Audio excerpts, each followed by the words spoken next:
Mari kita lihat satu kebenaran firman Tuhan yang terambil dalam Injil Matius pasal yang ke-14. Injil Matius pasalnya yang ke-14 ayatnya yang ke-27. Dikatakan demikian bagi kita semua. Injil Matius pasal yang ke-14 ayat ke-27, ayat yang singkat, simple, sederhana, tetapi sangat memberkati kehidupan kita sekalian. Dikatakan demikian bagi kita semua pada malam hari ini dalam ibadah Minggu Anugerah. Tetapi segera Yesus berkata kepada mereka, maksudnya kepada murid-murid, Yesus berkata yang pertama, tenanglah. Sama-sama katakan dengan saya harus tenang. Semua yang menyaksikan live Facebook dan Instagram, sama-sama katakan dengan saya harus tenang. Semuanya sama-sama katakan dengan saya harus belajar tenang. Meskipun keadaannya tidak dapat membuat kita tenang, tetapi Yesus berfirman malam hari ini, tenanglah. Saudara dan saya, apapun profesi kita, apapun latar belakang kita, apapun background kita, di tengah-tengah situasi pandemik global yang kalau kita dengar report informasi hari ini, penularan virus semakin naik di Jakarta, di Indonesia, dan di wilayah-wilayah lainnya, Yesus akan tetap berkata, tenanglah, tenanglah. Belajarlah tenang, saudara. Betul faktanya pandemik terus naik, ekonomi terus turun, dagang sulit, bisnis sulit, bahkan gereja jemaat tidak kembali ke gereja karena takut. Tetapi mulai malam hari ini kita harus sama-sama belajar untuk tetap tenang menghadapi segala situasi dan keadaan yang ada di depan mata kita. Karena ketika saudara dan saya tidak belajar untuk tenang, maka iblis akan mengambil alih untuk menekan kehidupan kita, menekan rumah tangga kita, menekan iman kita, menekan pikiran kita, menekan telinga kita. Sehingga pada akhirnya ketika kita sudah tertekan, ketika kita sudah terpojokkan, ketika kita sudah tersudutkan, maka iblis mau kita tidak lagi mempercayai janji firman Tuhan. Oleh sebab itu Yesus berfirman malam hari ini, belajarlah tenang, tenanglah. Bagaimana saudara dan saya tenang? Firman Tuhan sudah mengatakan dalam Mazmur pasal yang ke-62, hanya dekat Tuhan saja aku tenang, hanya dekat Yesus saja aku tenang, daripadanya lah keselamatanku. Saudaraku terkasih dalam Tuhan, dalam hidup ini, dalam berumah tangga, dalam pelayanan, dalam menjalani kehidupan ini, saudara dan saya membutuhkan uang. Tetapi tidak selama-lamanya kita yang memiliki uang memiliki ketenangan hidup. Banyak orang yang punya uang, depositonya banyak, tetapi hidupnya tidak mengalami yang namanya ketenangan. Dia dihantui dengan depresi, dia ditekan dengan permasalahan, seringkali dia ditekan dengan cobaan. Berarti uang meskipun kita butuhkan, tetapi tidak selama-lamanya dapat membuat hidup kita tenang. Saudara dan saya harus belajar tenang. Saya sebagai gembala jemaat di sebuah gereja pengembalaan saya namanya Jesus Christ Church, saya juga harus belajar tenang. Saya nggak boleh gerasak gerusuk, saya nggak boleh salah dalam mengambil keputusan.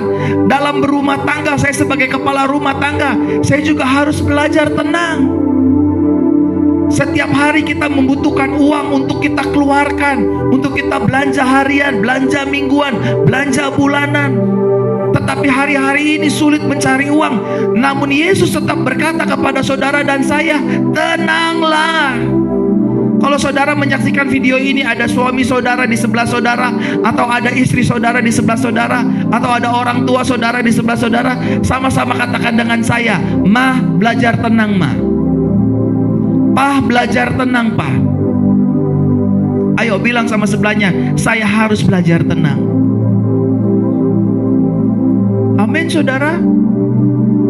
Kalau saudara sedang menghadapi pergumulan, kalau saudara sedang menghadapi tantangan, kalau kita sedang menghadapi tekanan hidup, himpitan hidup, setiap dari kita, seluruh makhluk di muka bumi ini pasti memiliki yang namanya pergumulan kehidupan, pasti memiliki yang namanya tantangan kehidupan. Tetapi satu perkataan Yesus bagi hidup saudara dan saya pada malam hari ini, tenanglah, tenanglah, tenanglah, tenanglah. Ada pujian yang berkata begini saudara, bila hati terasa berat, tak seorang pun mengerti bebanku, ku tanya Yesus, apa yang harus ku buat? Yesus berfirman, mari datanglah.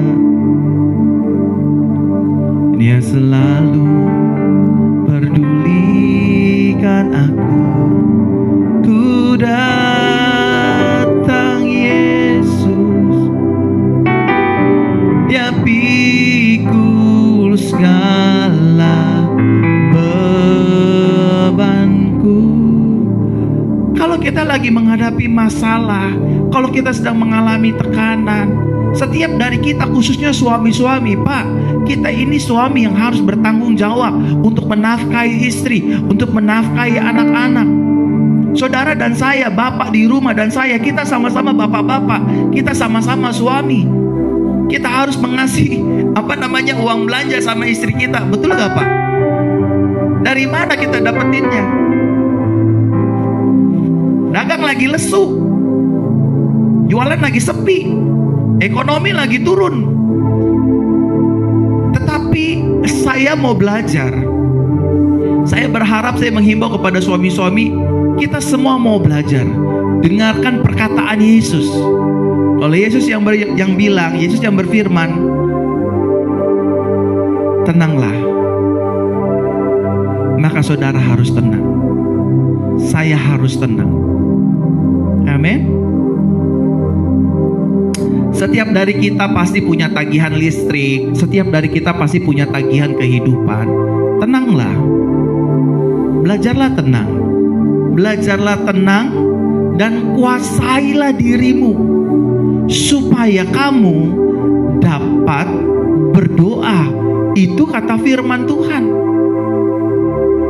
Jadilah tenang dan kuasailah dirimu supaya kamu dapat berdoa. Saya cuma mau bilang sama Bapak Ibu Saudara, saya hanya ingin berbagi, ingin sharing, tidak mau mengajarkan. Gini ya Bapak Ibu, marah-marah itu ya seringkali tidak dapat membuat jalan keluar. Emosi tidak dapat menyelesaikan permasalahan. Seringkali saudara. Jadi saudara mesti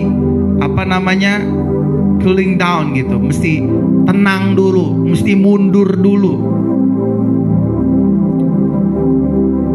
Satu kali saudaraku terkasih dalam Tuhan, satu kali saya punya kesalahan. Kesalahannya bukan dosa ya. Satu kali saya kecapean pulang sampai larut malam saudara. Saya pulang larut malam, tiba-tiba saya tidak masukkan mobil saya ke tempat parkiran.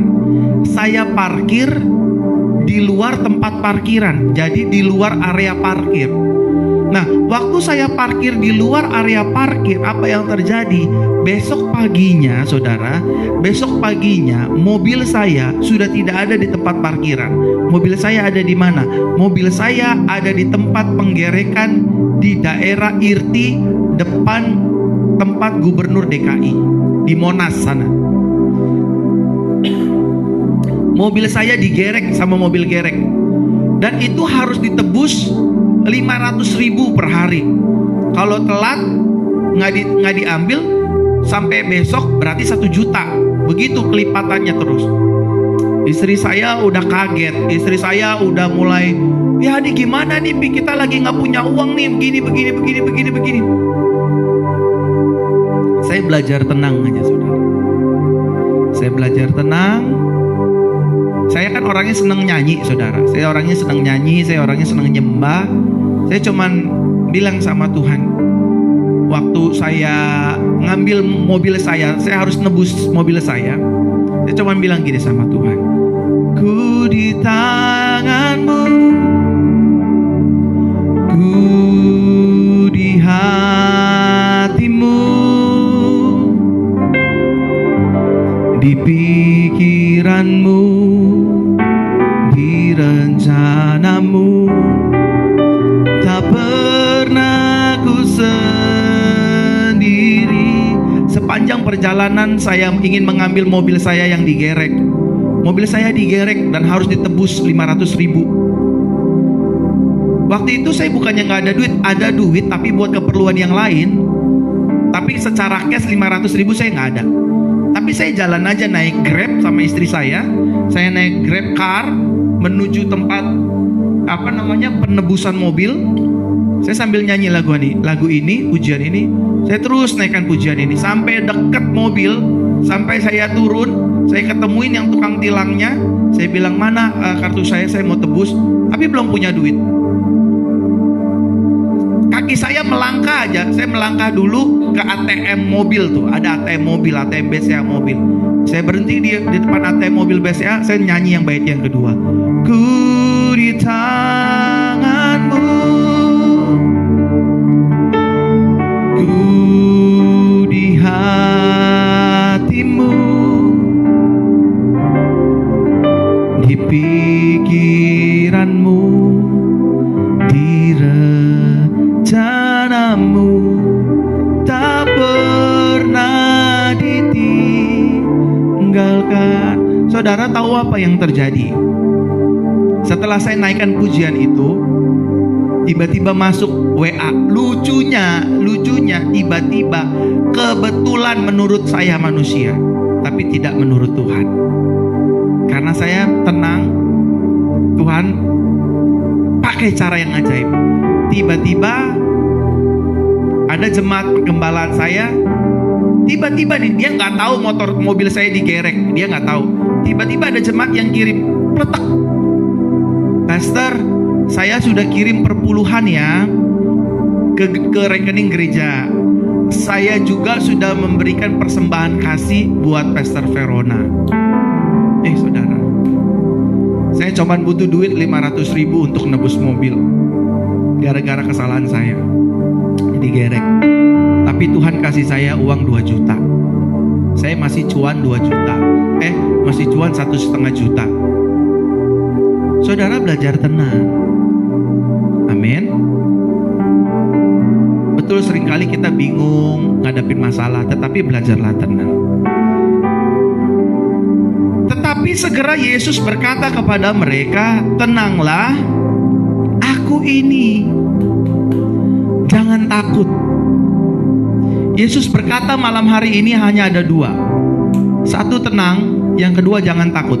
Sama-sama katakan dengan saya harus tenang. Dan yang kedua, saya gak boleh takut.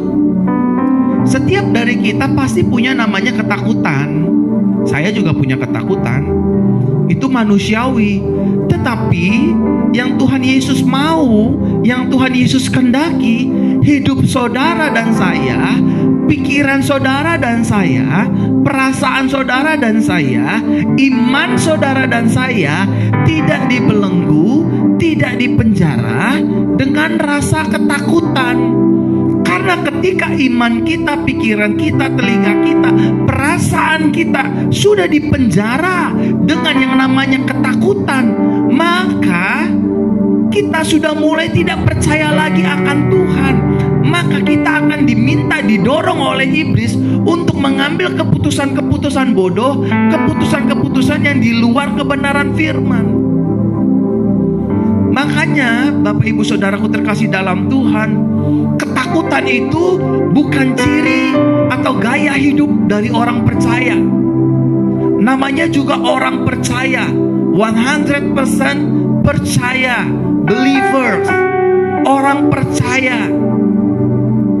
Amin, saudaraku terkasih dalam Tuhan. makin malam makin naik viewersnya. Puji Tuhan. Sama-sama katakan dengan saya tidak boleh takut. Saudara dan saya, Tuhan minta jangan takut. Tapi nggak boleh, oh saya nggak takut corona pastor, saya nggak mau pakai masker. Itu namanya stupid. Itu namanya nggak bijaksana. Itu namanya tidak berhikmat. Amin, saudaraku terkasih dalam Tuhan. Segera Yesus berkata kepada mereka, tenanglah, aku ini, jangan takut. Rumah tanggamu akan dipulihkan Tuhan. Bisnismu akan dipulihkan Tuhan. Masa depanmu pasti dipulihkan Tuhan. Sakit penyakit kita pasti Yesus akan menyembuhkan. Segala kehidupan kita pasti Tuhan Yesus yang merestorasi. Oleh sebab itu Yesus berkata, jangan takut, tetap percaya. Seperti pujian ini berkata, aku percaya Tuhanku ajar, Dia turun tangan memulihkanku. Aku percaya Yesusku ajar, Dia turun tangan memberkatiku. Sama-sama katakan, aku percaya Tuhanku ajar, Dia turun tangan memulihkanku. Aku percaya Yesusku ajar, Dia turun tangan memberkatiku. Daripada saudara ketakutan sendirian, daripada saudara khawatir sendirian, saudara mending katakan doa dengan iman percaya melalui pujian. Amin, saudara. Saya kalau lagi ditekan sama masalah, kalau lagi ditekan sama pergumulan, saya selalu bilang sama Tuhan, hanya Engkau pribadi yang mengenal hatiku, tiada yang tersembunyi bagimu, seluruh isi hatiku Kau tahu. Saya tinggal nyanyi sama Tuhan. Tuhan, besok saya harus bayar listrik, besok saya harus beli belanjaan anak-anak saya, putri saya harus belanja, istri saya harus belanja. Saya gak mungkin minta sama jemaat, saya gak mungkin minta sama gereja.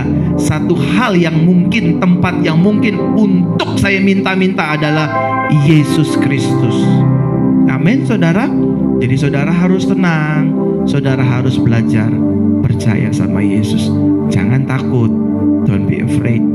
Sebab Yesus ada beserta dengan saudara dan saya. Nah, pertanyaannya, saudaraku terkasih dalam Tuhan, mengapa saudara dan saya harus tenang? Mengapa saudara dan saya nggak boleh takut dalam menjalani kehidupan ini? Ya kan? Tapi kan namanya manusia, Pak Pendeta, punya rasa takut. Yes, saya nggak pernah bilang saudara jangan punya perasaan takut. Perasaan takut itu perasaan yang manusiawi. Saya juga punya rasa takut. Saya punya rasa takut corona kagak kelar-kelar nih, kurang ajar. Tapi saya percaya indah pada waktunya Tuhan, corona akan berhenti dan kita akan berjumpa muka dengan muka, saudaraku terkasih dalam Tuhan. Amin. Nah, ini yang Tuhan ajar buat saya, buat saudara malam hari ini. Ada beberapa hal yang saudara harus catat. Mengapa kita harus tenang? Mengapa kita nggak boleh takut dalam menjalani kehidupan ini? Yang pertama, Yesus sudah berkata, tenanglah, aku ini. Makna kata dari aku ini dapat diartikan bahwa Yesus beserta dengan kita. Arti dari kata aku ini, I am that I am. Aku adalah aku ini.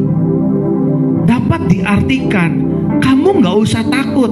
Betul kamu punya masalah, betul kita punya pergumulan, betul kita harus bayar segala tagihan, betul kita harus merintis usaha kita yang lagi sepi. Tetapi Yesus berkata, aku beserta dengan hidup kalian. Aku menyertai kehidupan saudara. Kata Yesus. Ada istilah pepatah dari klub sepak bola yang saya sangat senang sekali. You never walk alone. Saudara tidak berjalan sendirian. Why? Karena ada Yesus dalam kehidupan kita. Kita tinggal di dalam Yesus, Yesus di dalam kita. Kita ada di dalam Yesus. In Christ. Amin, saudara. Yesus beserta dengan kita. Saudara gak sendirian. Makanya saudara kalau lagi bergumul, jangan mau dibohongin setan, jangan mau dibohongin iblis. Iblis tuh seringkali berkata kan, doamu gak didengar, doamu dicuekin, Tuhan gak tolong kamu, suami kamu kabur dari kamu, sakit kamu gak sembuh-sembuh, utang kamu gak bisa dibayar-bayar. Itu semua perkataan dan dusta iblis, saudaraku terkasih dalam Tuhan. Bukan perkataan Yesus. Perkataan Yesus adalah, sekalipun di depanmu banyak masalah, sekalipun engkau menghadapi pergumulan, sekalipun hidupmu ditekan, aku yang akan berjalan di depanmu, aku yang akan menyertai kehidupanmu, aku yang meratakan gunung-gunung. Amin, saudaraku terkasih dalam Tuhan.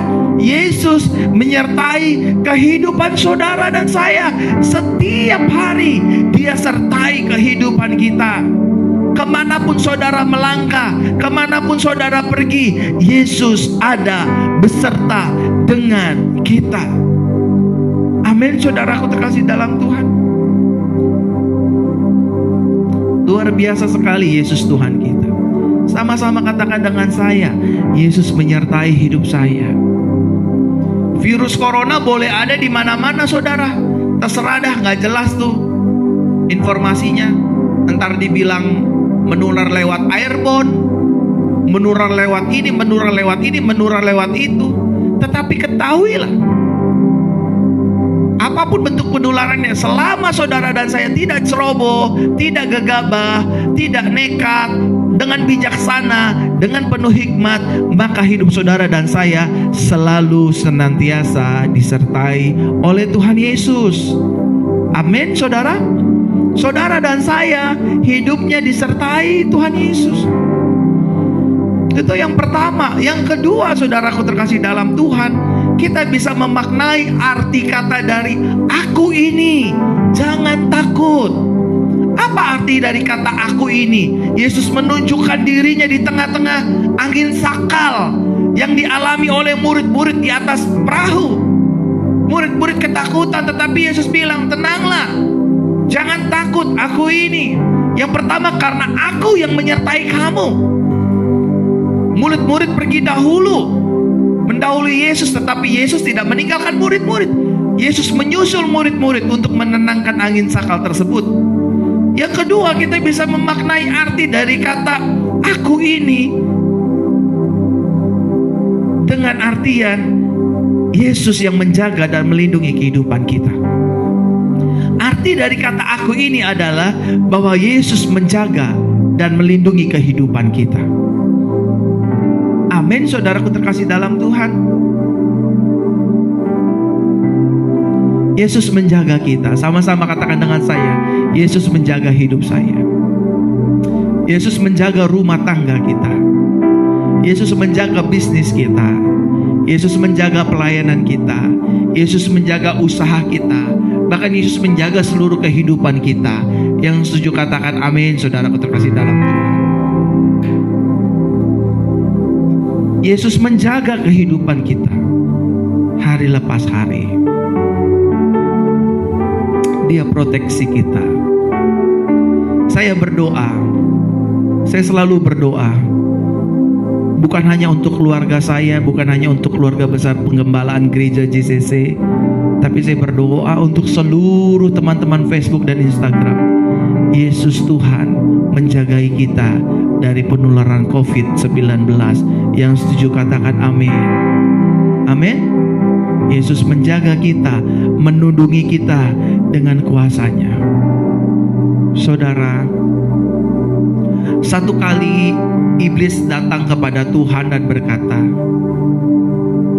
"Coba dong, kamu jangan tudungin hambamu Ayub dong, dengan saktaahnya kamu, dengan perlindunganmu, dengan anugerahmu, lepas sekali-kali." Bayangin, iblis nego sama Tuhan, lepaskan saktaahnya itu, lepaskan perlindunganmu itu, aku akan cobain dia. Tapi itulah Tuhan. Yesus bukan hanya menjaga Ayub dari segala yang jahat, tapi Yesus juga menjaga hati dari seorang hamba Tuhan yang bernama Ayub. Dan malam hari ini Yesus juga menjaga anak-anak kita. Yesus menjaga kehidupan kita.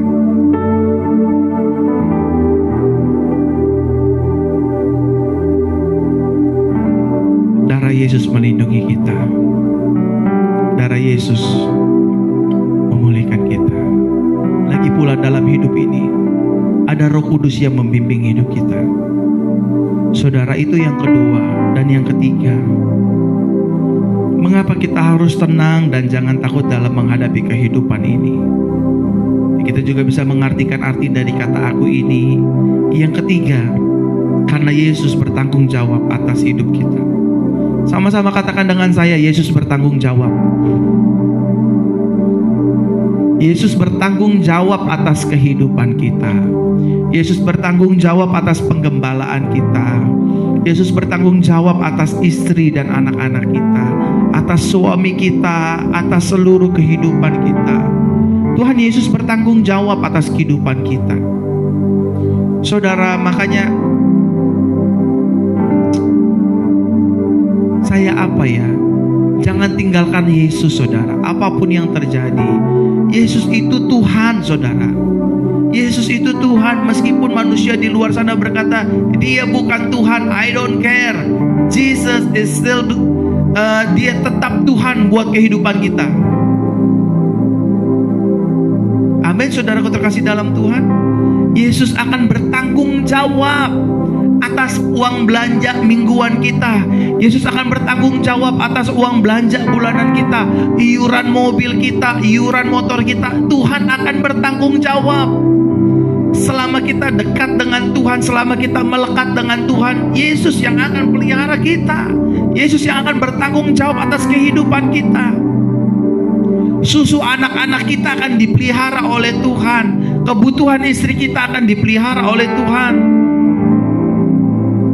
Bahkan gereja kita. Saya percaya Bapak Ibu Saudara,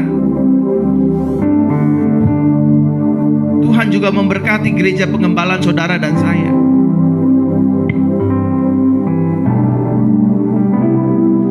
Saudaraku terkasih dalam Tuhan, banggalah memiliki Yesus, sebab Dia Tuhan yang luar biasa. Saudara, keadaan ini akan terus seperti ini, kemungkinan sampai akhir tahun, sampai bulan Desember. Pasti tidak enak, dan pasti juga ini di luar kebiasaan kita. Tetapi percayalah, Tuhan turut campur tangan di dalamnya. Hidup kita dipelihara Tuhan. Hidup kita disertai oleh Tuhan Yesus.